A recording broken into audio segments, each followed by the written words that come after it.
s'il y a des gens qui ne font pas tellement parler d'eux, ce sont bien les moteurs électriques.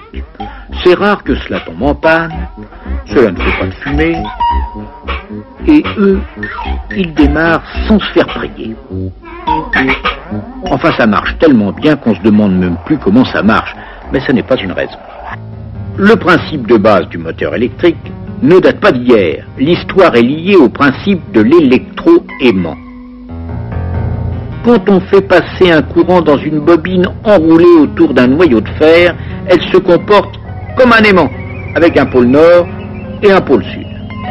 Mais quand les pôles changent, les pôles de l'électroaimant s'inversent aussi, bien sûr, de sorte qu'un électroaimant peut attirer un vrai aimant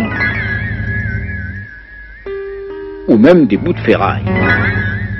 Mais c'est pas cela qui fait un moteur. Certes, on pourrait imaginer des dispositifs comme celui-ci, mais cela serait pas très pratique pour faire tourner des ventilateurs ou des aspirateurs. Alors mettons plutôt un aimant tournant devant la bobine. Le courant passe, le pôle nord de la bobine attire le pôle sud de l'aimant, et ça tourne. Mais ça s'arrête là. Sauf bien sûr si à ce moment précis, j'inverse le sens du courant. Puis que je l'inverse encore, etc. Mais cela ne serait pas très pratique non plus. Deuxième tentative, je remplace l'aimant par une bobine, tournant elle aussi. Je fais passer un deuxième courant, cela fait un deuxième électroaimant, et ça tourne. Mais en plus d'intervertir le courant à tout bout de champ, je vais avoir un problème de fil qui s'en mêle. C'est encore moins pratique.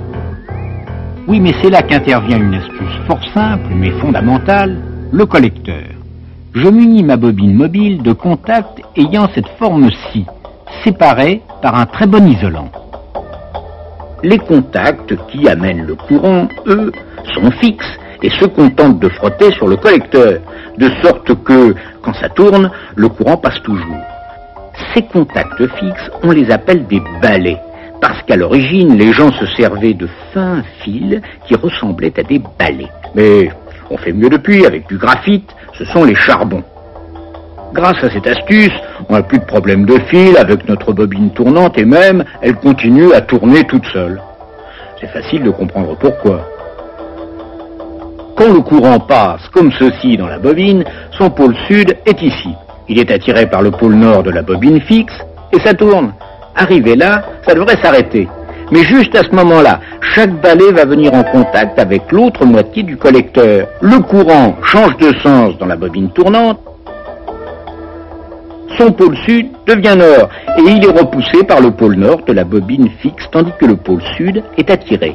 Un demi-tour après, courant et électroaimant rechangent de sens et ça tourne encore. C'est quand même pas mal l'électricité. Pour simplifier les choses, les deux bobines sont mises en série dans le même circuit et branchées sur la même source. Tel est le principe du moteur électrique série dit universel. Universel ne veut pas dire que vous pourriez le faire marcher à la sauce tomate ou n'importe quoi, on n'en est pas encore là. Universel parce que si, au lieu d'une source de courant continu comme dans nos expériences, on l'alimente avec du courant alternatif, cela marche encore. Évidemment, le courant alternatif change de sens. Mais quand ça arrive, le pôle de l'électroaimant fixe change de sens, et les pôles de l'électroaimant mobile aussi, et en même temps de sorte que les forces, les interactions entre les pôles ne changent pas, et ça continue de tourner. Ceci, bien sûr, est le schéma théorique.